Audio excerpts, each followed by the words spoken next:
السلام عليكم ورحمة الله وبركاته.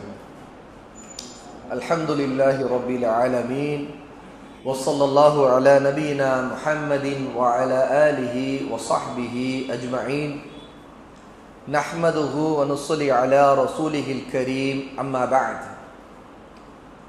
அல்லாஹ் நேசிக்கும் முஸ்லிம்களின் வீடுகள் நம்முடைய வாழ்க்கையில தவிர்க்க முடியாத மிக முக்கியமான தேவை. அல்லாஹ்வுடைய நிஅமத், அவருடைய அருட்கொடைகளில் ஒரு அருட்கொடை. இன்னும் சொல்ல போனால் பல அருட்கொடைகள், அல்லாஹ்வுடைய பல நிஅமத்துகள் நமக்கு கிடைக்கின்ற ஒரு இடம் வீடு. ஏனென்றால் அங்குதான் நாம் தங்கி இருக்கிறோம், நம்முடைய மானத்தை பாதுகாத்துக் கொள்கிறோம், உண்ணுகிறோம், சமைக்கிறோம், உண்ணுகிறோம், நம்முடைய தேவைகளை பூர்த்தி செய்கிறோம், உறங்குகிறோம். இப்படி எத்தனையோ அல்லாஹ்வுடைய நிஅமத்துகள், அருட்கொடைகள் கிடைக்கக்கூடிய இடம் வீடு. அங்குதான் ஒருவர் தன்னுடைய தாய், தன்னுடைய தந்தை, அல்லது ஒரு பெண் தன்னுடைய கணவரோடு, ஒரு ஆண் தன்னுடைய மனைவியோடு, ஒருவர் தன்னுடைய சகோதரர்கள், சகோதரிகள், பிள்ளைகள், இவர்களோடு எல்லாம் சேர்ந்து வாழக்கூடிய ஒரு வசதியை அல்லாஹ் வீட்டிலே கொடுத்திருக்கிறார். அல்லாஹ் சுப்ஹானஹு வ தஆலா சூரா அன்-நஹல் 16வது சூராவுடைய 80வது ஆயத்திலே சொல்லுகிறான், வல்லாஹு ஜஅல லக்கும் மின் புயூதிக்கும் சகனா. அல்லாஹ் தான் உங்களுக்கு உங்களுடைய வீடுகளை நிம்மதி தரக்கூடிய, அமைதி தரக்கூடிய இடமாக ஆக்கியிருக்கிறார். உண்மையிலே வீட்டிலே மனிதர்கள் அமைதியை, நிம்மதியை பெறுகிறார்கள். ஒரு மனிதன் வெளி உலகத்தில் என்னதான் அவனுடைய வசதிகள், அவன் ஒரு பெரிய லாட்ஜுக்கு போய் தங்கினான், அல்லது பயணத்திலே ஒரு பெரிய ஃப்ளைட்ல ஏசியில இருந்தான், என்ன விதமான நிலையை அவன் அடைஞ்சிருந்தாலும் அவன் பயணத்தில் இருக்கும் போதெல்லாம் அவனுக்கு ஒரு சோதனை, ஒரு வேதனை இருந்து கொண்டே இருக்கும். வீடு இல்லாமல் நாடோடிகளாக இருக்கக்கூடிய நிலைமையை நம்ம நல்லா பார்க்கவே செய்யணும். வீடு இல்லாமல் தெருவோரம் படுத்திருக்கிறவருடைய நிலைமையை பார்க்க தான் செய்கிறோம். அல்லாஹ் தஆலா பயணத்தில் இருக்கிறவருடைய விஷயத்தை சோதனையாக ஆக்கியிருக்கிறான். அஸ்ஸஃபரு கித்அத்தும் மினல் அதாப். அல்லாஹ்வுடைய நபி சொன்னார்கள் ஸல்லல்லாஹு அலைஹி வஸல்லம், பயணம் வேதனையின் ஒரு பங்கு, ஒரு துண்டு. ஏன்? அது நம்முடைய நிம்மதியை பல விதத்தில் குலைத்து விடுகிறது. சில நேரத்தில் பயணம் நம்முடைய தொழுகையை, இபாதத்துகளை தடுத்து விடுகிறது, தூக்கத்தை கெடுத்து விடுகிறது. ஆனால் வீடு தூங்குவதற்கும் வசதி, தொழுவதற்கும் வசதி, நம்முடைய தேவைகளை பூர்த்தி செய்வதற்கான வசதி. அல்லாஹ் தஆலா நிம்மதி தரக்கூடிய இடமாக தன்னுடைய அடியார்களுக்கு ஆக்கி இருப்பது வீடுகள் என்று சொல்லுகிறார். வீட்டிலே ஒருவர் தன்னுடைய துணையோடு வாழ்வது அவருக்கு இன்னொரு நிம்மதியை தருகிறது. ஆகவேதான் ஒரு மனிதன் என்னதான் வசதியில் இருந்தாலும், பெரிய மாளிகை எல்லாம் கட்டி வாழ்ந்தாலும், அவனுக்கான ஜோடி, அவனுக்கான துணை அங்கே இருக்க வேண்டும். அது ஆணுக்காக இருக்கட்டும், பெண்ணுக்காக இருக்கட்டும். எல்லா செல்வங்கள் கையில இருந்தாலும், எல்லா வசதி, எல்லா பதவிகள் இருந்தாலும், எவ்வளோ பெரிய ராஜாவாக இருந்தாலும் அவருக்கு வீடும் இருக்க வேண்டும், அந்த வீட்டிலே துணையும் இருக்க வேண்டும். ஆகவே அல்லாஹ் தஆலா துணையை இந்த வீட்டின் மூலமாக இணைச்சிருக்கிறான். துணை இல்லாத வீடு வீடே இல்லை. ஏனென்றால் அங்கு நிம்மதி இல்லை. வீடா இருந்தால் நிம்மதி இல்லை. அதே மாதிரி ஒரு வீட்டில் துணை இருந்தும் அந்த துணை அல்லாஹ்வை வணங்கக்கூடிய சாலிகான நல்ல துணையாக இருந்தால்தான் நிம்மதியா இருக்க முடியும். அப்ப வீடு நிம்மதி தரக்கூடிய இடமாக இருப்பதற்கு இன்னொரு மிக முக்கியமான காரணம், வீட்டில் இருப்பவர்கள் நிம்மதி அளிக்கக்கூடிய அல்லாஹ்வின் அடியார்களாக இருப்பது, அல்லாஹ்வுக்கு கீழ்ப்படிந்தவர்களாக இருப்பது, அவருடைய கட்டளைகள் படி நடப்பது, ஹலாலான வாழ்க்கை வாழ்வது, ஹராமை விட்டு விலகி இருப்பது, வீட்டிற்குள் ஹராம் நுழையாமல் தடுப்பது, வீட்டில் இருப்பவருடைய ஒழுக்கங்களை கவனிப்பது, சீர்திருத்துவது, தூய்மையை கடைபிடிப்பது, இது எல்லாம் சேர்ந்ததுதான் வீடு. இந்த வீடு அல்லாஹ்வுக்கு பிடிக்கும். ஏன் மஸ்ஜித் அல்லாஹ்வுக்கு மிகவும் பிடிக்கிறது? பூமியிலேயே அவனுக்கு மிகவும் பிடித்த இடம் மஸ்ஜித், அல்லாஹ்வை வணங்குகிற இடம். அல்லாஹ்வை வணங்குகிற, அல்லாஹ்வை நினைவு கூறக்கூடிய இடம் என்பதால் தான் மஸ்ஜித் அல்லாஹ்வுக்கு மிகவும் பிடிக்கும். ஒருத்தருடைய வீடு அல்லாஹ்வை நினைவு கூறக்கூடிய இடமாக, அல்லாஹ்வை வணங்கக்கூடிய இடமாக இருந்தால் அந்த வீடு அல்லாஹ்வுக்கு பிடிக்கும். ஏனென்றால் மஸ்ஜித் என்பது அதுவும் ஒரு கட்டடம் தான். அங்கே அல்லாஹ் வணங்கப்படுவதால் தான் பூமியிலேயே மஸ்ஜித் அல்லாஹ்வுக்கு மிகவும் பிடிக்கிறது. அவன் மிகவும் வெறுக்கின்ற இடம் கடைவீதி. ஏன்? கடைவீதியிலே உலகம் மட்டும்தான் நாடப்படும், அல்லாஹ்வை நினைவு கூறப்படாது. பொய்யும் புரட்டும் மோசடித்தனமும் ஹராமான விஷயங்களும் கடைவீதியிலே மலிந்து கிடக்கிறது. மனிதர்கள் கடைவீதியிலே மிகவும் சுயநலத்தை வெளிப்படுத்துகிறார்கள். கடைக்கு வாங்க போகிறவராக இருந்தாலும், கடையிலே ஒரு பொருளை விற்பவராக இருந்தாலும் சரி, தன்னுடைய தேவைகளை, வருமானத்தை, விற்பவர் தன்னுடைய வருமானத்தை தேட பார்க்கிறார், வாங்குபவர் தன்னுடைய தேவை ஒன்றை பூர்த்தி செய்ய நினைக்கிறார். ஹலாலான முறையில் அதை பூர்த்தி செய்து கொண்டால் ஒரு பிரச்சனையும் இல்லை. ஆனால் ஹராமெல்லாம் கடை வீதியில் அதிகமாக நடப்பதால் தான் இந்த பூமியிலே அல்லாஹ்வுக்கு மிகவும் வெறுக்கத்தக்க இடம் கடை வீதியாக இருக்கிறது.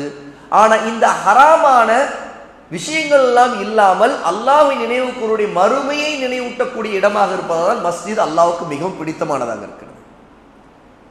மஸ்ஜித் அல்லாஹ்வுடைய வீடு.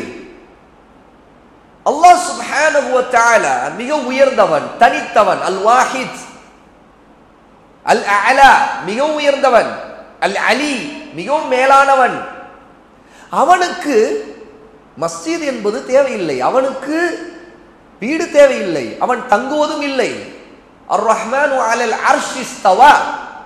அர் ரஹ்மான் அளவற்ற அருளாளனாகிய அல்லாஹ் எல்லா படைப்புகளையும் தாண்டி அர்ஷுக்கு மேலே உயர்ந்தவனாக இருக்கிறான், தனித்து இருக்கிறான். அந்த அல்லாஹ்வுக்கு மஸ்ஜித் என்பது அவனுடைய வீடு என்றாலும் அவன் தங்குவது இல்லை. அல்லாஹ்வின் நினைவு கூறப்படுகிற, சஜிதா செய்யப்படுகிற இடமாக இருக்கிற மஸ்ஜித், சஜிதா செய்யப்படுகிற இடம், அது அல்லாஹ்வுடைய வீடு என்கிற அந்தஸ்தை, பைத்துல்லா அல்லாஹ்வுடைய வீடு என்கிற அந்தஸ்தை அது அடைகிறது. அல்லாஹ் தங்கவில்லை, அவனுக்கு எந்த தேவையும் இல்லை.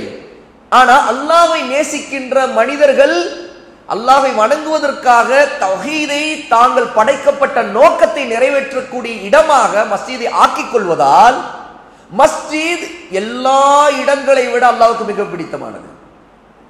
இங்கே ஒரு விஷயத்தை கவனிக்கணும். அல்லாஹ்வுக்கு வீடு தேவையில்லை, ஆனா அல்லாஹ்வுக்கு மிக பிடித்தமான வீடாக மஸ்ஜித் இருக்கிறது. இந்த மஸ்ஜிது போல ஒருவர் தன்னுடைய வீட்டை ஆக்கிக் கொள்கிறார் என்றால், அதாவது அல்லாஹ்வை வணங்கக்கூடிய, சஜிதா செய்யக்கூடிய இடமாக, நினைவு கூறக்கூடிய இடமாக தன்னுடைய வீட்டை அமைக்கிறார் என்றால் அந்த வீடு அல்லாஹ்வுக்கு மிகவும் பிடிக்கும். ஏனென்றால் வீட்டில் இருப்பவர்கள் அல்லாஹ்வுக்கு பிடித்தமானவர்கள். ஏனென்றால் வீட்டில் இருப்பவர்களால் தான் வீடு பிடிக்கும். மஸ்ஜிதில் இருப்பவர்களால் தான் மஸ்ஜிது பிடிக்கிறது. கடைவீதியில் இருப்பவர்கள் வெறுக்கத்தக்க காரியங்களை செய்தால் கடைவீதி அல்லாஹ்வுக்கு பிடிக்கவில்லை.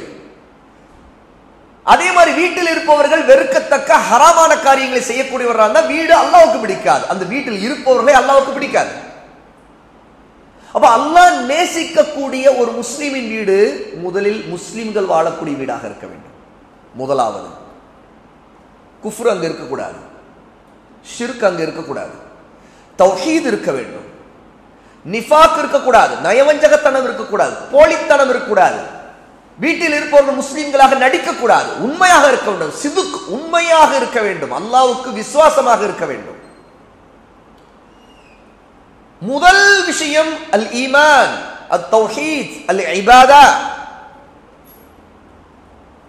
அல்லாஹ்வை வணங்கக்கூடிய உண்மையான ஈமானோடு அவனுக்கு இணை வைக்காத, ஷிர்க்கும் குஃப்ரும் இல்லாத, நயவஞ்சகம் இல்லாத, நிஃபாக் இல்லாத மனிதர்கள் வாழக்கூடிய வீடு அல்லாஹ்வுக்கு பிடிக்கும். அப்படிப்பட்டவர்கள் தான் முஸ்லிம். அவர்கள்தான் அல்லாஹ்வை நெருங்குவதற்கான முஃமின் என்கிற அந்தஸ்தை ஆகிறார்கள். அவர்கள்தான் உண்மையாக அல்லாஹ்வுக்கு முஹ்ஸீனாக, இஹ்சான் உள்ளவர்களாக இருக்கிறவர்கள். அவை ஒரு வீடு அல்லாஹ்வுக்கு பிடித்த வீடாக இருக்க வேண்டும் என்றால், வீட்டில் இருப்பவர்கள் அல்லாஹ்வுக்கு பிடிக்கின்றவர்களாக இருக்க வேண்டும் என்றால், அவர்கள் தௌஹீதை, இபாதத்தை அல்லாஹ்வுக்கு செய்யக்கூடியவர்களாக இருக்க வேண்டும். எல்லா விதமான ஷிர்க்கை விட்டு, குஃப்ரை விட்டு விலகி இருக்க வேண்டும். அவர்களுக்கு தௌஹீதுடைய அறிவு இருக்க வேண்டும். ஷிர்கை பற்றியும் அவர்களுக்கு தெரிந்திருக்க வேண்டும், குஃபரை பற்றி தெரிந்திருக்க வேண்டும். எது ஷிர்க், எது குஃபர், எப்படியெல்லாம் நம்முடைய வாழ்க்கையில் குஃபரும் ஷிர்க்கும் நிஃபாக்கும் நுழைந்து விடுகிறது. ஒரு மனிதன் குஃபரும் ஷிர்க்கும் நிஃபாக்கும் உள்ளவனாக இருந்தாலும் வீட்டில் இருந்தாலும் சரி வெளியில் இருந்தாலும் சரி அல்லாஹ்வுக்கு வெறுக்கத்தக்க மனிதன். அவனை விட இந்த பூமியிலே ஒரு அசுத்தமானவன் எவனும் இருக்க முடியாது. ஆகவே இன்னமல் முஷ்ரிகூன நஜஸ் அல்லாஹ் சொல்லுகிறான். எந்த சூராவுக்கு அல்லாஹ் பிஸ்மில்லாஹிர் ரஹ்மானிர் ரஹீம் என்று இறக்கவில்லை அந்த சூராவிலே சொல்லுகிறான். அத்தௌபா. அல்லாஹ் வெறுக்கின்றான். நிச்சயமாக அல்லாஹ்வுக்கு இணை வைக்கின்ற முஷ்ரிக்குகள் எல்லோரும் அசுத்தமானவர்கள். தான் முஸ்லிம் குடும்பத்திலே பிறந்திருந்தாலோ ஷிர்க் வைக்கக்கூடியவனாக இருந்தால் அவன் ஒரு அசுத்தமானவன் அல்லது அந்த பெண் அசுத்தமானவன். அல்லாஹ் ஷிர்க்கை வெறுக்கிறான், முஷ்ரிக்குகளை வெறுக்கிறான். ஆகவே நபிமார்களை பற்றி சொல்லும் போது இப்ராஹிம் அலைஹி ஸலாத்து வஸலாமை பற்றி சொல்லும் பொழுதெல்லாம்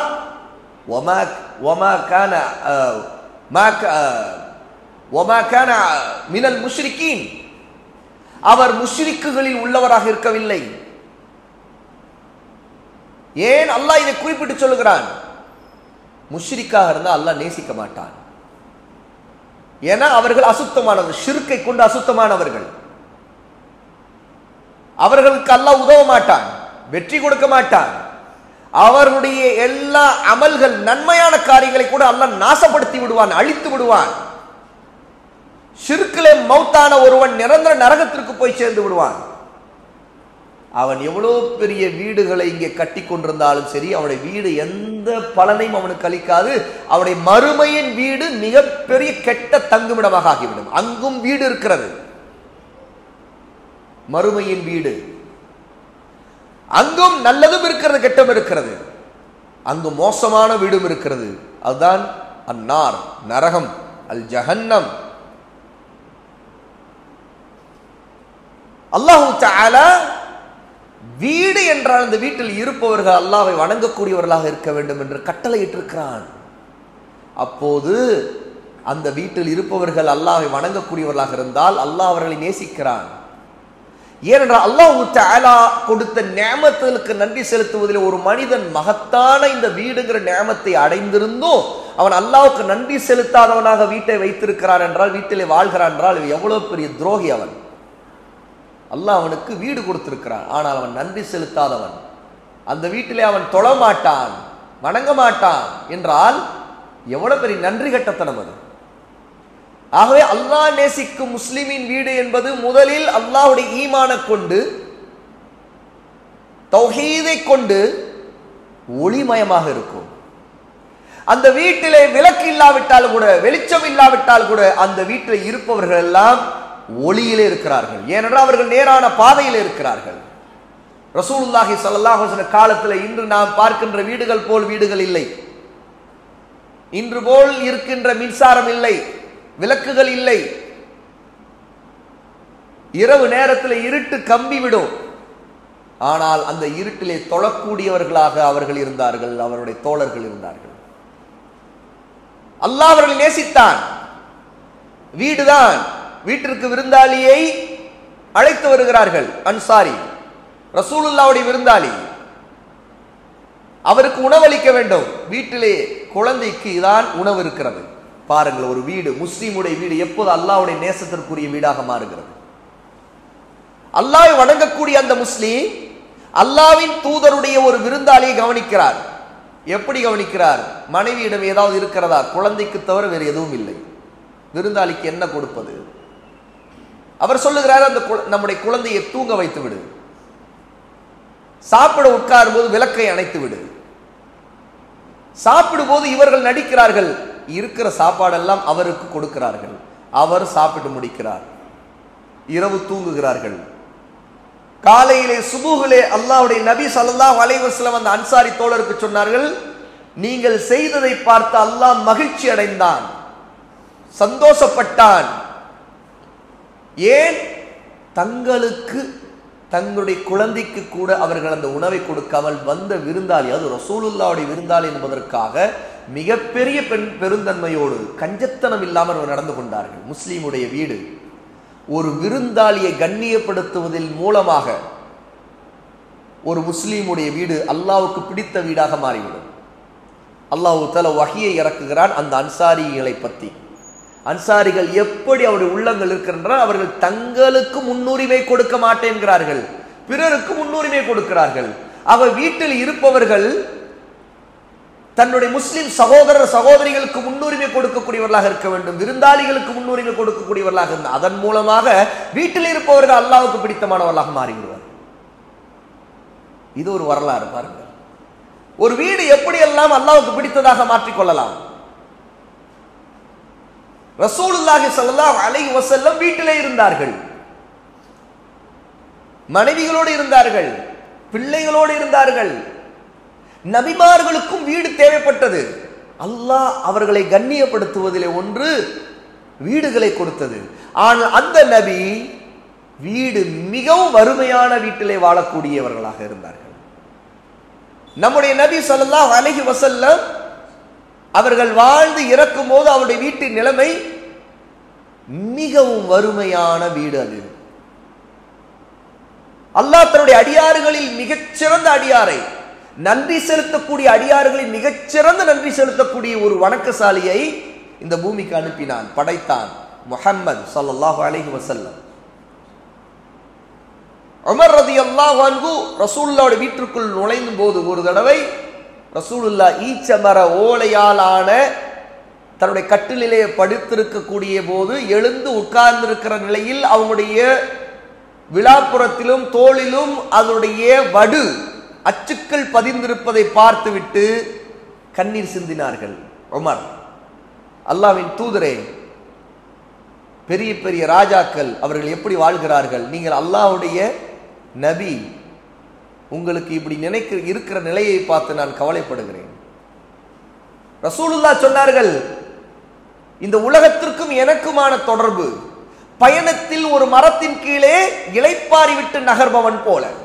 ஒருவர் பயணத்தில் இருக்கிறார், கொஞ்சம் இளைப்பாற வேண்டும், கொஞ்சம் தூங்கி எழ வேண்டும், அதற்காக ஒரு மரத்தடியை தேடுகிறார். நிழல் இருக்குது, ஆகவே அந்த மரத்தடியை போய் படுக்கிறார், ஓய்வெடுக்கிறார், அப்புறம் எழுகிறார். எழுந்து திரும்ப பயணத்தை தொடர்ந்து கிளம்பி தன்னுடைய இலக்கை நோக்கி தன்னுடைய ஊரை நோக்கி போய்கொண்டே இருக்கிறார்.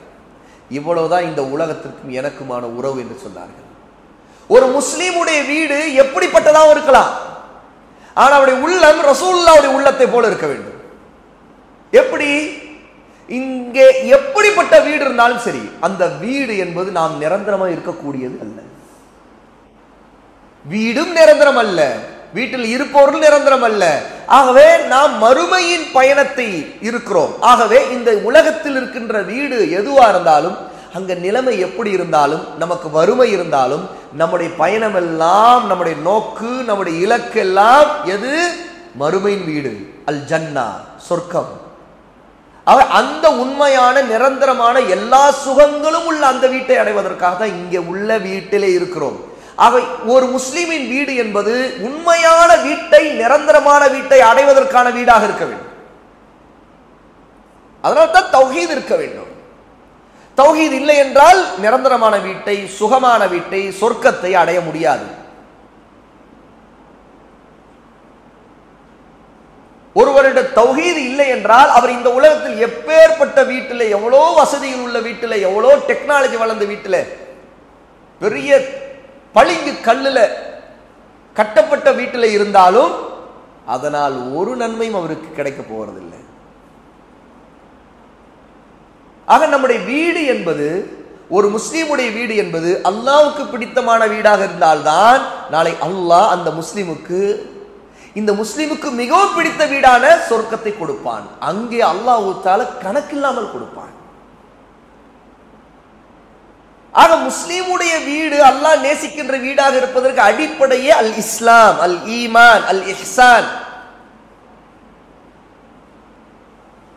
ஒருவர் ஏழ்மையிலே கஷ்டத்திலே இருந்தால் கூட, தனக்கு மட்டும்தான் உணவு இருக்கிறது என்றால் கூட, அல்லது தனக்கு இல்லை தன் பிள்ளைக்கு மட்டும்தான் இருக்கிறது என்றால் கூட, ஒரு விருந்தாளியை கண்ணிப்படுத்துவதற்காக அந்த விருந்தாளியை தன்னுடைய உணவை, தன்னுடைய பிள்ளையின் உணவை கொடுத்து கவனித்தார் இல்லையா? அதனால் அந்த முஸ்லீமுடைய வீடு இருட்டிலே அவர்கள் சாப்பிட்டார்கள்.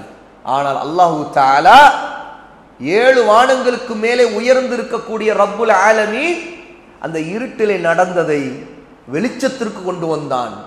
மறுமை நாள் வரைக்கும் உள்ள மக்கள் அந்த வெளிச்சத்திலே பாதையிலே பார்க்கிறார்கள். இருட்டிலே நடந்தது யாருக்கும் தெரியாது. அல்லாஹ் எல்லாம் அறிந்தவன், அவன் அறிவித்து விட்டான்.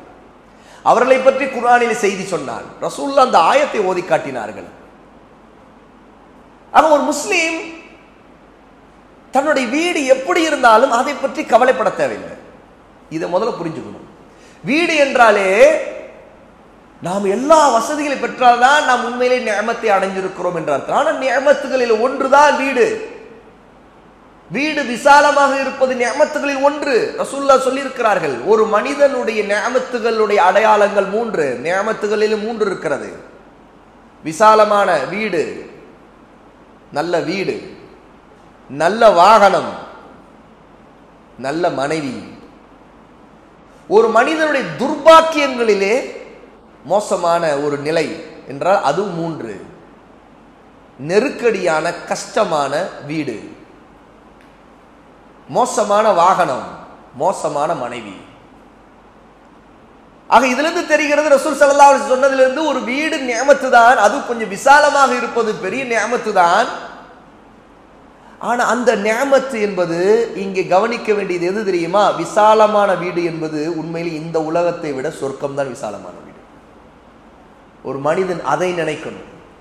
இங்கே விசாலமான வீடு அவர் கிடைக்காவிட்டாலும் அவர் நினைக்கணும், நான் விசாலமான வீட்டை தேடிக்கொண்டிருக்கிறேன், அதை நான் எதிர்பார்க்கிறேன், அதற்காக நான் முயற்சி செய்து கொண்டிருக்கிறேன். இந்த வீடு எனக்கு சிரமமாக இருக்கலாம், ஆனா விசாலமான வீடு என்று ரசூலுல்லாஹ் சொன்னதை நான் அடைய வேண்டும். முஹம்மது ஸாலிஹ் அல் உஸைமீன் ரஹிமஹுல்லாஹி தஆலா கடந்த நூற்றாண்டுடைய மிக முக்கியமான பெரிய இமாம்களில் முஃப்திகளில் ஒருவர். சவுதி அரேபியாவுடைய கசீம் பகுதியிலே வாழ்ந்த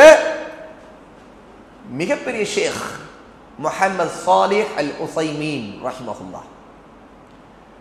அவர்கள் தொடர்ந்து மக்களுக்கு கல்வி கொடுப்பது, கற்றுக் கொடுப்பது, பாடங்கள் நடத்துவது, இப்படியே தன்னுடைய வாழ்நாளை செலவழித்தார்கள். உலகம் முழுக்க எத்தனையோ கல்வி தேடும், இல்மு தேடக்கூடிய மக்கள் அவருடைய இடத்திற்கு போவார்கள்.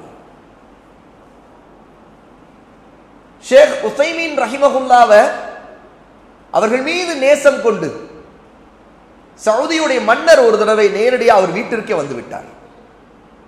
இது ஒரு உண்மையான வரலாறு. வீட்டிற்கு வந்தவர் ஷேக் உஸைமீனை சந்திக்கிறார். வீட்டிற்கு வந்த விருந்தாளி மன்னர் அவரை கண்ணியப்படுத்துகிறார். ஷேக் உஸைமீன் வீடு இருக்கின்ற நிலையை பார்த்து, ஒரு பழைய மோசமான நிலையில் இருக்கக்கூடிய வறுமையின் ஒரு வீட்டை பார்த்து மன்னர் சொன்னார், உங்களுக்கு நல்ல அழகான நல்ல வீடு ஒன்றை நான் கட்டித்தர விரும்புகிறேன், உங்களுக்கு கொடுக்க விரும்புகிறேன் என்று சொன்னார். ஷேக் ஸாலிஹ் அல் உஸைமீன் ரஹிமஹுல்லாஹி தஆலா அந்த மன்னருக்கு சொன்னார்கள், இல்லை இல்லை, ஒரு வீடு, ஒரு இடத்தை, ஒரு பகுதியை சொல்லி, அந்த இடத்தை சொல்லி அங்கே ஒரு வீடு கட்டி கொண்டிருக்கிறேன், ஆக வேண்டாம் என்று சொல்லிவிட்டார். மன்னர் பேசி எல்லாம் முடித்து கிளம்பி போய்விட்டார். இந்த விஷயங்களை கவனித்து பேச்சை கேட்டுக்கொண்டிருந்த ஷேக் ஸாலிஹ் அல் உஸைமீன் ரஹிமஹுல்லாஹி தஆலாவுடைய மாணவர்கள், ஷேக் உஸைமீன் ஒரு வீடு கட்டிடுவதாக சொல்லுகிறார்களே அந்த ஏரியாவில், இவ்வளவு காலமா நமக்கு தெரியவில்லையே, அப்படியா? ஷேக் உஸைமீனிடம் கேட்டார்கள். மன்னர் போன பிறகு, ஷேக் நீங்க ஒரு வீடு கட்டி கொண்டிருப்பதா அமீரிடம் சொன்னீங்க, உண்மையா? எங்களுக்கு தெரியவே இல்லையே அப்படின்னு சொன்னாங்க. இதை கேட்டவுடன் ஷேக் ஸாலிஹ் அல் உஸைமீன் ரஹிமஹுல்லாஹி தஆலா சொன்னார்கள், அவர்கள் எந்த பகுதியை சொன்னார்களோ அந்த பகுதியில் தான் கபர்ஸ்தான் இருக்கிறது. அந்த கபர்ஸ்தான் இருக்குதே, அந்த பகுதியில் ஒரு வீடு எனக்காக கட்டி கொண்டிருக்கிறேன். மக்கள் நினைப்பதும் மன்னர் நினைத்ததும் என்ன? அங்கே ஒரு வீடை, தனக்கு இதை விட நல்ல வசதியான ஒரு வீடை கட்டி கொண்டிருக்கிறார் போல. ஷேக் உஸைமீன் சொன்னார்கள், என்னுடைய மௌத்துக்கு பிறகு என்னை போய் அடக்கம் பண்ணுவீங்களா, அங்க ஒரு கபர்ஸ்தான் இருக்குது, அங்கதான் அடக்கம் பண்ண போறீங்க, அந்த கபர்கள், எனக்கு ஒரு கபர் இருக்குது இல்லையா, அந்த கபரு நல்லபடி இருக்கணும்னா அங்க நான் போய் தான் தங்க போறேன். எப்படிதான் இங்க இருக்க போறது இல்லை. அங்க போகும்போது அந்த வீடு நல்லா இருக்கணும்ல, அதுக்கு தகுந்த மாதிரி தயார் பண்ணிட்டு இருக்கிறேன். சுப்ஹானல்லாஹ், ரஹிமஹுல்லாஹி தஆலா. அப்போ ஒரு மனிதனுடைய உண்மையான வீடு இந்த உலகத்தில் இருக்கிற வீடு இல்ல, அதுக்கு பிறகு இந்த ரூஹ் போன பிறகு கொண்டு போய் வைக்கின்ற வீடு. ஏனென்றால் அந்த வீடு கபர் சொர்க்க சோலைகளில் ஒன்றாக இருக்கலாம், அல்லது நரக குழிகளில் ஒன்றாகவும் இருக்கலாம். இது முஸ்லிமுடைய அகீதா, கொள்கை, நம்பிக்கை. ஆக அந்த வீடை கட்டி கொண்டிருப்பதுதான் மிக முக்கியமான தேவை. மக்கள் அப்படியே தலைகளாக இருக்கிறார்கள் பாருங்கள். அவர்கள் ஒரு வீட்டில் இருக்கும்போது இன்னொரு வீடு கட்டி கொண்டிருப்பதை பற்றி சந்தோஷமாக பெருமையாக பேசிக்கொண்டு, அல்லது அதுதான் தங்களுடைய உண்மையான சந்தோஷத்திற்கான வழி, அல்லது அந்த வீடு போய்விட்டால் எல்லா பிரச்சனையும் தீர்ந்து விட்டது போன்ற ஒரு நம்பிக்கையிலே இருந்து கொண்டிருப்பார்கள். எத்தனையோ பேர் இன்னைக்கு வெளிநாடுகளுக்கு போவதுடைய நோக்கம் என்ன? செட்டில் ஆகணும், வீடு கட்டணும். இதுதான உண்மையான ஒரே நோக்கமா இருக்குது. அப்போ இருக்கின்ற வீடை விட ஒரு வீடு கட்டணுங்கிறதுக்காக தான் வெளிநாடு போக வேண்டிய தேவையை மக்கள் ஏற்படுத்தி கொண்டார்கள். அதனால இருக்கின்ற வீட்டுல பொண்டாட்டி பிள்ளைங்கள்லாம் விட்டுட்டு அவங்க வெளிநாட்டுல கஷ்டப்பட்டு இங்க ஒரு வீடு கட்டுவதற்காக பொண்டாட்டி பிள்ளைங்களை எல்லாம் இங்க வீட்டுல இருக்கிற வீட்டுல விட்டுட்டு அவங்க அங்க போயிடுவாங்க. அங்க வாழ்நாள்ல ஒரு பெரிய பகுதி, அது 30 வருஷம் 40 வருஷம் அல்லது 20 வருஷம் அப்படியே அங்க உழைச்சு உழைச்சு அங்க வீடு கட்டுவதற்கான எல்லா பணமும் ரெடி பண்ணி இங்க வந்து வீடு அப்புறம் கட்டுவாங்க. அதற்கிடையே நிறைய நடந்துரும். இங்க வீட்டிலே வாழ வேண்டியவர்கள் சீர்திருத்தம் செய்யப்படாமல் இருப்பார்கள். இந்த புதிய வீட்டிலே வாழ்வதற்கு தகுதி இல்லாதவர்களாகவே அவர்கள் இருப்பார்கள். இவர் இனிமேல் வீடு கட்டியாச்சு, இனிமேல் இங்கே இருந்துடலாம் அப்படின்னு நினைப்பாரு. ஆனால் அதே வீட்டிலே அவருடைய குடும்பத்தாரோடு அவரால் வாழ முடியாமல் இருக்கும். ஏனென்றால் நிம்மதி இல்லாமல் இருக்கும். ஏன்னா இவர் வீடு கட்டுவதற்கு கொடுத்த அவ்வளவு முக்கியத்துவம், நேரம், வீட்டிலே இருப்பவர்களை கட்டி எழுப்புவதற்கு அவருடைய மார்க்கம், அவருடைய ஈமான், அவருடைய இஸ்லாம், அவருடைய தொழுகை, அவர் அல்லாஹ்வுக்கு கீழ்ப்படிந்திருப்பது, ஹராமை விட்டு விலகி இருப்பது, இதிலே அவர் அவ்வளவு முக்கியத்துவம் கொடுக்கல. ஏன்னா அதற்கான வழியும் அவருக்கு அதிகம் இல்லை. ஏன்னா அவரால் கண்காணிக்க முடியல, கட்டுப்பாடுகளை தன் கைக்குள் வைக்க முடியல, நிர்வகிக்க முடியல. ஏன்னா அவர் முதல்ல அந்த இடத்துல ஸ்பாட்ல இல்லை, அவர் எங்கேயோ இருக்கிறார். அவர் முழுக்க முழுக்க அவருடைய நேரம் எல்லாம் அந்த உழைப்பிலேயே, உழைச்சு களைப்பிலேயே அவருடைய வாழ்க்கை முடிந்து விட்டது. இவரால் வீடெல்லாம் கட்டி தயாரான பிறகு கூட அந்த வீட்டில் நிம்மதியாக வாழ முடியவில்லை. எத்தனையோ பேர் புதிய வீடு கட்டின பிறகு தாம் பொண்டாட்டியோடு பிள்ளைங்களோடு வாழ முடியாமல் நிம்மதி இல்லைங்கிறதுக்காக திரும்ப வெளிநாட்டுக்கு போறோம். நான் இங்கே இருக்க விரும்பல, நான் அங்கதான் எனக்கு நிம்மதி, இங்க இல்லைன்னு சொல்லி போனவங்க எவ்வளவு பேர் இருக்கிறாங்க, இன்னைக்கு இருக்கிறாங்க. அப்ப உண்மையாக கட்ட வேண்டிய வீடு எது? வீட்டில் இருப்பவர்கள் எல்லாருக்கும் இந்த சிந்தனை வரணும். நாம் வீடு, இந்த வீடு கட்டுறது பெரிய விஷயம் இல்லப்பா, இது எப்படிப்பட்ட வீடா இருந்தாலும் வாழ்ந்துடலாம். சாப்பிட்றோம், தூங்குறோம், எழுகிறோம், தொழுகிறோம், ஹயாத் இருக்கிற வரைக்கும் தான் எப்படி இருந்தாலும் இருக்க போறோம்.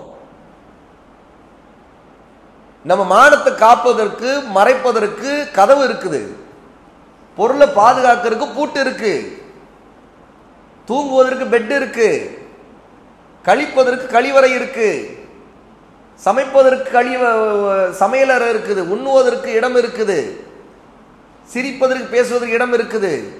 ஆனா இது மட்டுமே வாழ்க்கை இல்லை. இது எல்லாம் சீராக அல்லாஹ்வுக்கு பிடித்த மாதிரி ஆக்கிக் கொள்வதற்குத்தான் அல்லாஹ் வீடுங்கிற ஒரு நியமத்தை கொடுத்திருக்கிறான். அந்த நியமத், அதை தேடிக்கொள்பவர் இஸ்லாமை தேடிக்கொள்ள வேண்டும், ஈமானை தேடிக்கொள்ள வேண்டும், தௌஹீதை தேடிக்கொள்ள வேண்டும், சுன்னாவை பற்றி பிடிக்க வேண்டும். ஏனென்றால் ஒரு வீடு அல்லாஹ்வுக்கு பிடித்தமானதாக ஆவது எப்போதுன்னா அந்த வீட்டில் இருப்பவர்கள் ரசூலுல்லாஹி ஸல்லல்லாஹு அலைஹி வஸல்லமுடைய சுன்னாவை பற்றி பிடிப்பதை கொண்டுதான். அல்லாஹ் சுப்ஹானஹு வ தஆலா வீடின் விஷயத்தில் குர்ஆனுடைய ஆயாத்துகளை இறக்கி இருக்கிறானே, அதெல்லாம் படிக்கும் போது நமக்கு பல விஷயங்கள், பல சட்டங்கள் நமக்கு தெரியும், ஒழுக்கங்கள் நமக்கு தெரியும். வீடுடைய நோக்கம் இதுதான் அப்போது புரியும். சூரா அஹ்ஸாப் 33வது சூராவுடைய 33வது ஆயா வீட்டை பற்றி, பெண்களை நோக்கி, ரசூலுல்லாஹ்வுடைய மனைவிமார்களை நோக்கி, இன்னும் ஒரு வீட்டில் இருக்கக்கூடியவர்கள் எப்படி இருக்க வேண்டும் என்பதையெல்லாம் சொல்லக்கூடிய ஆயத்துகளிலே 33வது ஆயத், 33வது சூராவுடைய 33வது ஆயத். அல்லாஹ் தஆலா வகர்ன ஃபீ புயூதிகுன்ன, பெண்களே நீங்கள் வீட்டில் தங்கி இருங்கள்.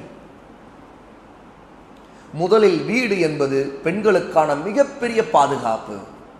வீடுதான் வெளி உலக ஃபித்னாக்களில் இருந்து பெண்களையும் பாதுகாப்பது, ஆண்களை பாதுகாப்பது. இந்த ஆயத்துடைய இந்த வரியிலிருந்து முதலாவது ஒன்றை தெரிந்து கொள்ளலாம். வெளியில நிறைய ஃபித்னாக்கள் நடக்குதுன்னு வைங்களேன், வீட்டில் இருக்க வேண்டியவங்க இல்ல, வெளியில வந்துட்டாங்கன்னு அர்த்தம். வீட்டில் இருக்க வேண்டியவங்க பெண்கள், அவங்க எல்லாம் வெளியில வந்துட்டாங்கன்னா வெளியில நிறைய ஃபித்னா ஆயிடும். ஏன்? பெண்கள் அவர்களுடைய கண்ணியம் பாதுகாக்க வீட்டில், வெளியே வந்தால் அவர்களுக்கு கண்ணியம் இருப்பதில்லை. ஏன்னா ஷைத்தான் அதிகமாக ஆண்களை அதன் மூலமாக திருப்பி விடுகிறான், குழப்பி விடுகிறான். வீட்டில் இருக்க வேண்டிய பெண்கள் வீட்டில் இருந்தால் அவங்களுடைய பிள்ளைகளை, அவங்களுடைய குடும்பத்தை நிர்வாகம் செய்ய முடியும்.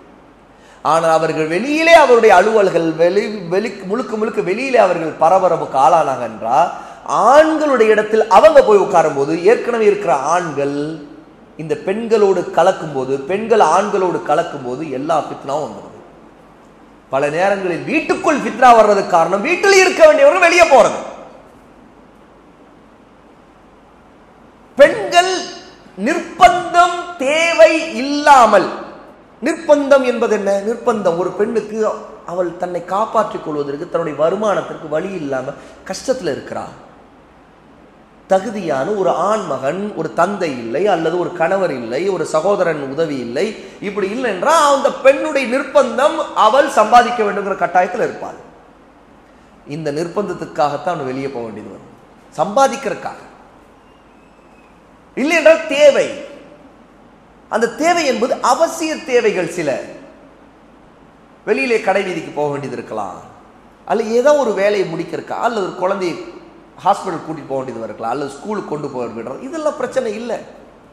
ஆனா அந்த தேவையுடைய வரம்புக்குள்ள, மார்க்க வரம்பை பேணி ஒரு பெண் வெளியே போகும்போதும் தன்னை மறைத்து ஹிஜாபு பேணி ஃபித்னா வெளியே எதுவும் ஆகாம போகிற வரைக்கும், அதே நிலையில வீட்டுக்குள்ள வர்ற வரைக்கும் அல்லாஹ் அந்த பெண்ணையும் பாதுகாப்பான், ஆண்களையும் பாதுகாத்துருவான். ஆனா பெண்கள் வெளியில போனா ஃபித்னாவை ஏற்படுத்தக்கூடிய நிலையில போகனா, வெளியில இருக்கிற ஃபித்னா வீட்டுக்குள்ளே வரும். ரசூலுல்லாஹி ஸல்லல்லாஹு அலைஹி வஸல்லம் சொன்னார், ஒரு பெண் முன்னோக்கி வரும்போது ஷைத்தானுடைய கோலத்தில் வருகிறாள், ஷைத்தானை போல ஷைத்தான் தோற்றத்தில் வராள். அவள் பின்னோக்கி போகிறாள் என்றாலும் அவளுடைய பின்பக்கம் அது ஒரு ஷைத்தானுடைய கோலமாக இருக்கிறது. எப்போது அந்த பெண் தன்னுடைய அவயங்களை, அழக, அலங்காரங்களை வெளிப்படுத்தி கொண்டு ஆண்களை ஈர்க்கும் விதமாக, குழப்பும் விதமாக, அவனுடைய சிந்தனைகள் எல்லாம் தன் பக்கம் வரும் விதமாக அவள் போகும்போது, அவருடைய அசைவுகள், நடை, உடை, பாவனை எல்லாம் ஆண்களுக்கு ஃபித்னா. அதனால் வீட்டுக்குள்ளே இருக்கக்கூடிய பெண்ணுக்கும் ஃபித்னா. இந்த பெண் வெளியே போவது வருவதனால் ஃபித்னா, வீட்டில் இருக்கக்கூடிய ஆண்களுக்கும் ஃபித்னா. ஏன்? அந்த வீட்டில் இருக்கக்கூடிய பெண்ணால் அவள் வெளியில் இருக்கக்கூடிய ஃபித்னாவை வீட்டுக்குள்ளே கொண்டு வருகிறார். ஆக வீட்டில் இருக்கக்கூடிய சகோதரன், தந்தை அல்லது கணவன், அவர்களுக்கும் ஃபித்னா.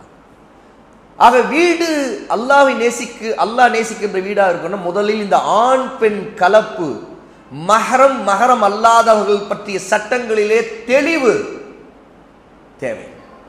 ஆண் பெண் கலப்பு வந்தால் மஹரம் அல்லாதவர்களுடைய விஷயத்தில் குழப்பம் வந்துடும். மஹரமானவர்கள் யார்? அல்லாஹ் யாரை திருமணம் செய்வது ஹராமாக்கிறார்கள் அவர்கள் தான் மஹரம். வெளியிலே ஃபித்னாக்கள் உருவாக கூடாது என்றால் வீட்டில் இருப்பவர்கள் வீட்டில் இருக்க வேண்டும், வெளியிலே போக வேண்டியவர்கள் போக வேண்டும். அல்லாஹ் தஆலா இந்த ஒழுங்கை ஏற்படுத்துவதற்கு காரணமாக வீட்டுக்குள்ளேயும் நிம்மதியை ஏற்படுத்த விரும்புகிறான். அல்லாஹ் சூரா அஹ்ஸாபுடைய இந்த 33வது ஆயத்திலே அடுத்து சொல்ல, வலா தபர்ரஜ்ன தபர்ருஜல் ஜாஹிலியத்தில் ஊலா, அறியாமை காலத்தில் வாழ்ந்த மக்களைப் போல அழகு அலங்காரங்களை வெளிப்படுத்திக் கொண்டு நீங்கள் திரியாதீர்கள். ஆக இந்த இடத்தில் வகர்ன ஃபீ புயூதிகுன், உங்கள் வீட்டில் தங்கியிருங்கள் என்பதுடைய அடிப்படை நோக்கம் வெளியிலே அலங்காரங்களை நீங்கள் வெளிப்படுத்தி திரியாதீர்கள் என்பது. உண்மையில அலங்காரத்தை செய்யவே கூடாதா? அலங்காரம் செய்யலாம். ஒரு பெண் தன்னை அலங்கரித்துக் கொள்ள வேண்டும், சுத்தமாக இருக்க வேண்டும், பார்ப்பதற்கு ஈர்க்கும் விதத்தில் இருக்க வேண்டும். ஆனால் அந்த பெண் தன்னுடைய வீட்டிலே அப்படி இருக்க வேண்டும், தன் கணவருக்கு அப்படி இருக்க வேண்டும். தபர்ருஜ் என்று சொன்னால் அலங்காரங்களை வெளிப்படுத்துவது, அழகு அலங்காரங்களை வெளிப்படுத்துவது. இந்த வெளிப்படுத்துகிற வேலையை வெளியே செய்த அதான் தபர்ருஜ். அதான் அந்நிய ஆண்கள் பார்க்கும் விதமாக ஒருவர், ஒரு பெண் தன்னுடைய அலங்காரங்களை வெளிப்படுத்தி ஈர்க்கக்கூடிய அந்த காரியங்களை செய்யும் பொழுது அதுதான் தபர்ருஜ். இது ஒரு பெண்ணுக்கு மட்டுமில்லை, ஒரு ஆண் கூட தன்னுடைய தனித்த அந்த அழகை காட்ட வேண்டும் என்பதற்காக பெண்களுக்கு மத்தியில் அந்த காரியத்தை செய்யக்கூடாது. ஏன்னா அவர்களுக்கு அது ஃபித்னா. ஒரு பெண் செய்வது எப்படி ஆண்களுக்கு ஃபித்னாவோ அதே போல ஒரு ஆண் அங்கே ஒரு வேண்டுமென்றே சில விஷயங்களை, உடம்பின் சில பரிமாணங்களை, அழக வெளிப்படுத்தி காட்டக்கூடிய அந்த காரியங்களை பெண்களுக்கு மத்தியிலே செய்வதும் ஒரு தபர்ருஜ். இந்த ரெண்டு ஃபித்னாவும் செய்யக்கூடாது. வீட்டிலே இருப்பவர்கள், அதுவும் பெண்கள், வெளியிலே அந்த காரியத்தை செய்யக்கூடாது என்றால் அதனுடைய அர்த்தம் வீட்டிலே நீங்கள் அதை அழகாக உங்களை ஆக்கிக் கொள்ளுங்கள், நல்ல உடை உடுத்துங்கள், உங்களுடைய கணவருக்கு அதை வெளிப்படுத்துங்கள். அது தவறல்ல. அது உண்மையிலே வீட்டுக்குள் நிம்மதியை கொண்டு வரும், அன்பையும் நெருக்கத்தை கொண்டு வரும். என்ற அதுதான் ஒரு ஆண் ஈர்க்கப்படுவதற்கான சில காரணங்களில் ஒன்று. ஆனால் இன்று பெண்கள் பாருங்கள், பல நேரத்தில் வீட்டிலே இருக்கக்கூடிய பெண்கள் வீட்டிலே அலங்கோலமாக துர்நாற்றத்தோடு, வியர்வை நாற்றத்தோடு, தன்னுடைய அழகு, தன்னுடைய ஆடை இதில் எந்த அக்கறையும் இல்லாமல், கணவருக்கு ஈர்க்க நிலையில் இல்லாமல், இன்னும் சொல்ல போனால் இந்த பெண் பகல் காலங்களில் இருக்கின்ற அந்த நிலையை பார்த்தோன்னா அவருடைய பிள்ளைகள், அவருடைய மகள் கூட அப்படியே வளர்ந்து அதே போலவே அம்மா போல பிள்ளையும் அப்படித்தான் அப்படிங்கிற மாதிரி, பிறகு அவர்களும் தங்களுடைய பெரியவங்களாகி தாங்க வந்து கல்யாணமான பிறகு புருஷன் முன்னாடி அப்படிதான் இருப்பாங்க. ஆனால் உண்மையிலே வீட்டில் இருக்கக்கூடிய பெண் கணவருக்கு பார்ப்பதற்கு கண்ணிற்கு குளிர்ச்சியாக ஈர்க்கும் விதமாக இருக்க வேண்டும். சிறந்த மனைவிகளை பற்றி ரசூலுல்லாஹ் சொல்லும்போது சொன்னார்கள், நீங்கள் அவர்களை பார்த்தால் உங்களுக்கு மோகம், அன்பு வரும், நேசம் வரும், உங்களுக்கு பிடிக்கும். இன்று பல பெண்கள் அப்படி இருப்பதில்லை. வீடுகள் நாசமாவதற்கு காரணங்களில் ஒன்று வீட்டில் இருக்கக்கூடிய பெண்கள் அப்படி. சில நேரத்தில் ஆண்களும் அப்படி இருக்கிறவர்கள் இருக்கிறார்கள். அவர்கள் தங்களை நல்ல நிலையில மனைவிக்காக அலங்கரிக்காதவர்களாக இருக்கிறார்கள், தூய்மையாக இல்லாதவர்களாக இருக்கிறார்கள், துர்நாற்றம் பிடித்து இருக்கக்கூடிய ஆண்களும் இருக்கிறார்கள். ரெண்டுமே தவறு. ஆக வீட்டிலே இருக்கக்கூடிய பெண்கள் மிகவும் வீடும் சுத்தமாக இருக்க வேண்டும், அந்த பெண்ணும் சுத்தமாக இருக்க வேண்டும். ஆகவே தான் ரசூலுல்லாஹி ஸல்லல்லாஹு அலைஹி வஸல்லம் பயணத்திலிருந்து ஆண்கள் திரும்பும் பொழுது எதிர்பாராத ஒரு நேரத்தில் வீட்டிற்குள்ளே நுழையக்கூடாது, தகவல் தர வேண்டும் என்று சொன்னார்கள்.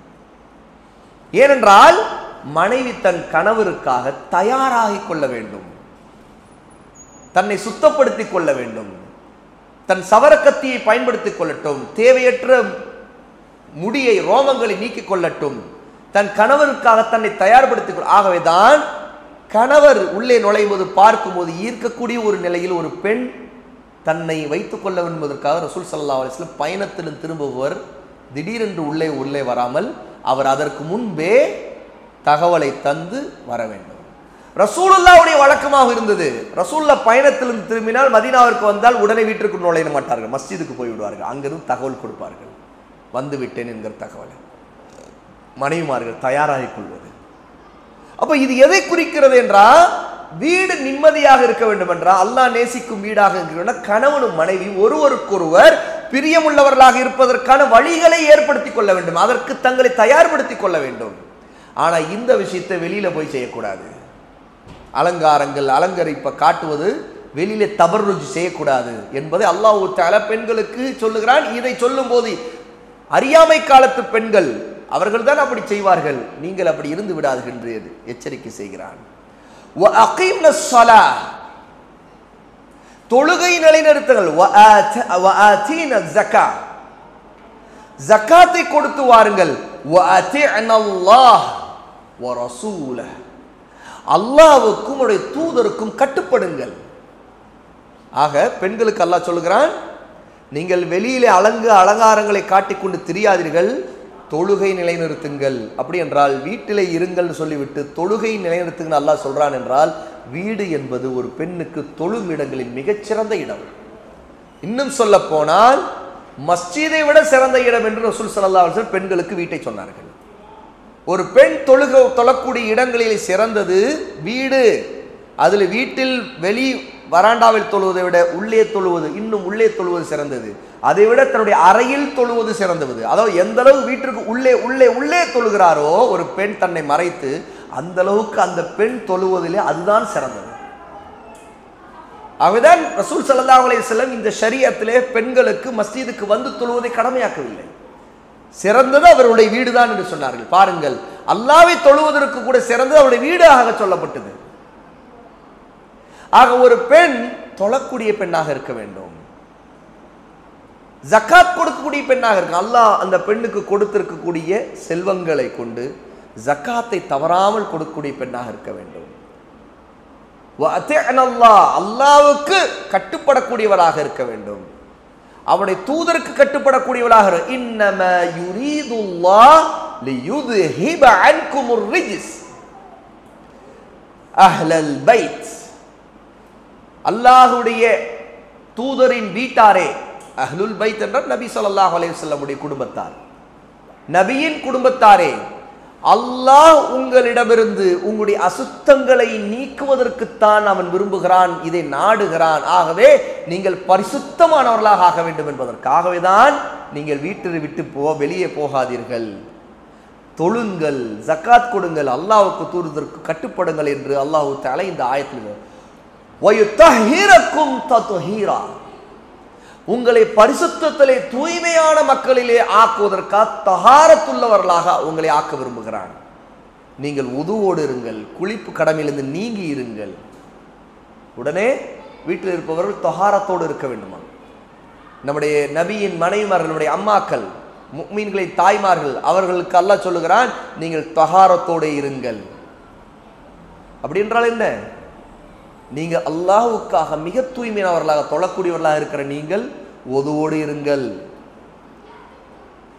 அப்ப அல்லாஹ் தஆலா வீடு என்பது தங்குவதற்கான இடமாக ஆக்கியிருப்பது அல்லாஹ்வுக்கு பிடித்த மாதிரி வாழ்வதற்காக, தஹாரத்தை பேணுவதற்காக, தொழுகையை பேணுவதற்காக, ஜக்காத் கொடுப்பதற்காக, ஒரு அதற்கேற்ற மாதிரி வாழ்வதற்காக, அல்லாஹ்வுக்கும் தூதர் கட்டுப்படுது. அப்ப ஹராமை விட்டு விலகி இருப்பதற்காக, அதுதான் வீடு. இதற்கு அடுத்த ஆயத்தில் அல்லாஹ் சுப்ஹானஹு வ தஆலா நபியின் மனைவிமாருடைய வீடு இன்னும் எப்படி இருக்கின்றது என்பதை சொல்லுகிறான். வத்குர்ன மா யுத்லா ஃபீ புயூதிகுன்ன மின் ஆயாத்தில்லாஹ் வல் ஹிக்மா இன்னல்லாஹ கான லதீஃபன் கபீரா. உங்கள் வீடுகளில் ஓதப்படுகிற அல்லாஹ்வின் ஆயத்துகளை நீங்கள் நினைவு கூறுங்கள், ஹிக்மாவை நினைவு கூறுங்கள். ஹிக்மா ரசூலுல்லாஹ்வுடைய சுன்னா. ஏன்னா ரசூலுல்லாஹ் அந்த வீடுகளில் இருக்கிறார்கள். ரசூலுல்லாஹ்வுடைய மனைவிமார்கள் வீடுகள் யார்? ரசூலுல்லாஹ் இருக்கின்ற வீடுகள். ரசூலுல்லாஹ்வுக்கு ஆயத்துகள் அல்லாஹ்விடமிருந்து வஹி இறங்குகிறது. அந்த ஆயத்துகள் ரசூலுல்லாஹ்வுடைய ஆயத்துகள் ரசூலுல்லாஹ் மூலமா ஓதி காட்டப்படுகிறது. அது மட்டும் ரசூலுல்லாஹி ஸல்லல்லாஹு அலைஹி வஸல்லம் தீனை ஷரியத்தை கற்றுக் கொடுக்கிறார். ஆகவே ரசூலுல்லாஹ்வுடைய வீடுகளில் இருக்கிற மனைவிமார்கள் ரசூலுல்லாஹ்வுடைய சுன்னாவை, ஆயத்துடைய விளக்கங்களை, குர்ஆனுடைய விளக்கங்களை கற்றுக்கொள்கிறார். அதுதான் அல் ஹிக்மா, குர்ஆனுடைய விளக்கம். அஸ் சுன்னா, ரசூலுல்லாஹ்வுடைய சொல், செயல், அங்கீகாரம், இதுதான் அஸ் சுன்னா, அல் ஹிக்மா. அல்லாஹ் சொல்லுகிறான், நபியின் குடும்பத்தாரே இதை நீங்க நினைவு கூறுங்கள். பாருங்கள், அல்லாஹ் உங்களுக்கு எவ்வளவு பெரிய நியாமத்து செய்திருக்கிறார். நபியின் வீட்டிலே நீங்கள் இருக்கிறீர்கள், அவர் உங்களோடு இருக்கிறார். அல்லாஹ்வின் ஆயத்துக்கள் இறங்கி கொண்டிருக்கிறது அவர் உங்களோடு இருக்கும்போது. அவர் பேசக்கூடிய அனைத்தும் வஹி, அல் ஹிக்மா. அவர் சொல்லுவதெல்லாம் அல் இஸ்லாம், அல் ஈமான். அதெல்லாம் உங்களுடைய வீடுகளிலே சொல்லப்படுகிறது. அதெல்லாம் நினையுங்கள், நினைத்து பாருங்கள், அந்த நியமத்திற்கு நன்றி செலுத்துங்கள். நிச்சயமா அல்லாஹ் உங்கள் மீது மிகவும் கிருபை உள்ளவனாக, தனி கிருபை உள்ளவனாக, மிகவும் அறிந்தவனாக, நீங்கள் செய்கின்றதை அறிந்தவனாக இருக்கின்றான் என்று சூரா அல் அஹ்ஸாபுடைய 33வது சூராவுடைய அடுத்த ஆயத் 34வது ஆயத்தில் அல்லாஹ் சொல்றான். இதுல இருந்து நமக்கு தெரிய வருகிறது நம்முடைய வீடு எப்படி இருக்க வேண்டும் என்றால் அல்லாஹ்வுடைய கிதாப் அல் குர்ஆன் ஓதப்படக்கூடிய வீடாக இருக்க வேண்டும். அல்லாஹ்வுடைய தூதரின் அஸ்ஸுன்னா ஹதீஸ்கள் அது படிக்கப்படக்கூடிய, அதை விளங்கிக் கொண்டு பின்பற்றுகின்ற இடமாக, அதை திக்ர் செய்யக்கூடிய இடமாக இருக்க வேண்டும். திக்ர் என்ற நினைவு கூறுதல், அதாவது அதனுடைய பேச்சு இருக்கணும். குர்ஆனை பற்றி பேசணும், வீட்டுக்குள்ள ஹதீஸ்களை பற்றி பேசணும். குர்ஆனின் ஹதீஸையும் அழகான முறையில் அஹ்லு சுன்னாவுடைய கொள்கைப்படி விளக்கக்கூடிய உலமாக்களுடைய சொல்ல அங்க பேசப்படணும். இதுதான் விளக்கம், இதுதான் மார்க்கம், இப்படி நாம் இருக்க வேண்டும், இது செய்ய வேண்டும், இது செய்யக்கூடாது, இது தவறு, அல்லாஹ் இப்படி சொல்லியிருக்கிறார், நபி இப்படி சொல்லியிருக்கிறார்கள், இது எல்லாம் வீட்டுக்குள்ளே நடக்க வேண்டும். இப்போ பயான் கேட்டுக்கிட்டு இருக்கிறோம், நாம கேட்கிறோம், வீட்டில் போய் ஷேர் பண்ணணும், பேசணும், 4 விஷயம் இப்படி சொன்னாங்க. அப்போ என்ன ஆகும், வீட்டுக்குள்ள இருக்கிறவங்களுக்கு அந்த ஈமான் அதிகரிக்கும், சீர்திருத்தம் வரும், அல்லாஹ்வுக்கு கீழ்ப்படியணும் அப்படிங்கிற எண்ணம் வரும், பாவங்களை பற்றி அச்சம் வரும், அல்லாஹ் எதை வெறுக்கின்றான் அவர்களுக்கு சொல்லணும், பொறுமையாக அழகான முறையில் அவர்களுக்கு எடுத்து சொல்லணும், அதில் தொடர்ந்து அல்லாஹ்வின் பக்கம் மக்களை அழைத்து கொண்டே இருக்கணும். அவர்களை அழைக்காக முதலில் தாவா என்பது ஆரம்பிப்பது நம்முடைய வீட்டில் தான். அல்லாஹ்வின் பக்கம் அழைக்கின்ற பணியை, சீர்திருத்த பணியை முதல் வீட்டிலே ஆரம்பிக்க வேண்டும். வீட்டிலே தான் அதை சிறந்த முறையில் செய்ய முடியும். ஏனென்றால் வீட்டில் இருப்பவர்கள் நம்முடைய இரத்த பந்தமாக, நம்முடைய திருமண பந்தம் மூலமாக நம்மோட இருக்கக்கூடியவர்கள். அவர்களை தினசரி நாம் பார்க்கிறோம். காலையில் கண் விழித்திருந்து அடுத்து தூங்க போற வரைக்கும் அவங்களோட தான் வாழ்றோம். எங்கே போனாலும் வீட்டுக்கு வந்துடுறோம். அப்போ மற்றவர்களை விட அவர்களுக்கு நம் மீது பெரிய ஹக், உரிமை இருக்கிறது. மற்றவர்கள் மீது நமக்கு இருக்கிற கடமையை விட அவர்கள் மீது நமக்கு மிகப்பெரிய கடமை இருக்கிறது. ரசூலுல்லாஹுவும் தன்னுடைய குடும்பத்தாரை சீர்திருத்துகிற விஷயத்தில் கவனம் செலுத்தினார்கள். குர்ஆனுடைய ஆயத்தை தன்னுடைய மனைவிமார்களுக்கு, பிள்ளைகளுக்கு ஓதி காட்டினார்கள். மார்க்க விளக்கங்களை கற்றுக் கொடுத்தார்கள். ரசூலுல்லாஹுடைய மனைவிமார்களே, ஆயிஷாவுடைய வரலாறை நம்ம எப்போதெல்லாம் பார்க்கிறோமோ, ஆயிஷா எந்த அளவுக்கு ரசூலுல்லாஹ்வுடைய மார்க்கத்தை கற்றுக்கொள்வதில் ஆர்வமுள்ளவராக, கேள்வி கேட்டு விளக்கம் தேடக்கூடியவராக இருந்தார். அதெல்லாம் எவ்வளோ சம்பவங்களை நம்ம கேட்கிறோம். இதுல இருந்து என்ன தெரியுது, ஒரு சிறந்த மனைவி ஆயிஷா போல இருக்கணும், ஒரு சிறந்த கணவர் ரசூலுல்லாஹி ஸல்லல்லாஹு அலைஹி வஸல்லம் சொல்லை சொல்லக்கூடியவராக இருக்கணும். ரசூலுல்லாஹ்வோட ஆயிஷா கேட்டது போல கல்வியை சார்ந்த விஷயங்களிலே தன்னுடைய கணவர் கல்வி தேடக்கூடியவராக அவரை ஆக்கி, அவர் சொல்லுவது, அவரிடமும் 4 விஷயங்கள், மார்க்க விஷயங்களை பேசக்கூடியவராக ஒரு பெண், ஒரு மனைவி இருக்க வேண்டும், பிள்ளைகள் இருக்க வேண்டும். அதுதான் அழகான வீடு, அதுதான் அல்லாஹ் நேசிக்கும் வீடு. ஏன்னா அங்கே மார்க்கம் பேசப்படுகிறது, ஹராமானது இல்லை.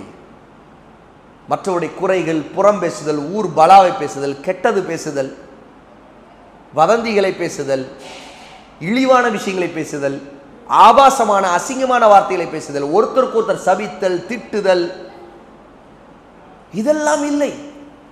இதெல்லாம் ஹராம். இதெல்லாம் வீட்டுடைய நிம்மதியை போக்கிடும்.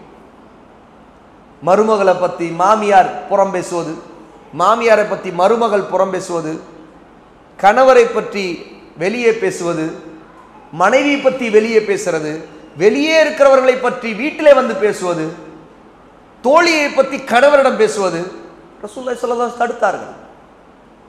எந்த பெண்ணும் தன் கணவரிடம் தன் சகோதரியை பற்றி வர்ணிக்க வேண்டாம். அப்படின்னா என்ன, தன்னுடைய தோழி சகோதரியை அவ எப்படி இருப்பா, அவ ஒல்லியா இருப்பாளா, குண்டா இருப்பாளா, அவ செவப்பா இருப்பாளா, அல்ல கருப்பா இருப்பாளா, அவ என்ன, இதெல்லாம் வர்ணிக்க கூடாது. ரசூலுல்லாஹ் தடுத்தார்கள் மனைவிக்கு. ஏன்னா அது ஃபித்னா, ஒரு ஆணுக்கு ஃபித்னா அது. இப்படி எத்தனோ விஷயங்கள்ல மார்க்கத்தை பற்றி பிடித்தா, சுன்னாவை பற்றி பிடித்தாதான், இல்மை கற்றுக்கொண்டாதான் வீட்டுக்குள்ள அமைதியை கொண்டு வர முடியும். இல்லைன்னா ஃபித்னாவின் காரணமாக பல நேரங்களில் வீட்டிலே நிம்மதி இல்லாமல், வீட்டிலே இருக்க முடியாமல் ஒரு மனிதன், அதிலே பெண்ணும் சரி ஆணும் சரி, ஏன் பிள்ளைகளும் சரி ஆகிவிடுவார்கள். பிள்ளைகளை கவனிக்க வேண்டும், அவர்களை சீர்படுத்த வேண்டும், அவர்களை கண்காணிக்க வேண்டும், அவர்களை அழகான முறையில் வழி நடத்த வேண்டும். நாமும் மொபைல் நோண்டி நோண்டி வேணானது வெட்டியானதெல்லாம் பார்த்து கடைசியில் பிள்ளைகளும் அதை பழகுவதற்கு நாம் ஒரு முன்மாதிரியாக இருந்து அவங்களும் நாசமாக இருக்க காரணமாக இருக்கக்கூடாது. பல வீடுகள் இன்னைக்கு மிகப்பெரிய ஃபித்னாவை கொண்டு வருவது மொபைல்.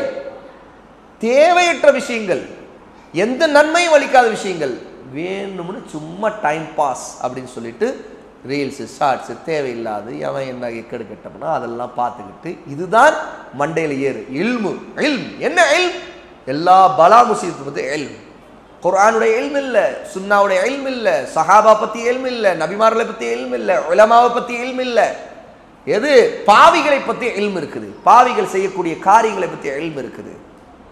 ஆக இது எல்லாத்தையும் விட்டும் நாம் விலகி கொண்டு தூய்மையான முறையில் சுன்னாவின் மீது வீடை கட்டக்கூடியவர்களாக, வீட்டில் உள்ளவர்களை சீர்திருத்தி நாமும் அதற்கு முன்மாதிரியாக இருக்கக்கூடியவர்களாக அல்லாஹு தஆலா நம் அனைவரையும் ஆக்குவானாக. வஆகிரு தஅவானா அனில் ஹம்துலில்லாஹி ரப்பில் ஆலமீன். அஸ்ஸலாமு அலைக்கும் வரஹ்மத்துல்லாஹி வபரகாத்துஹு.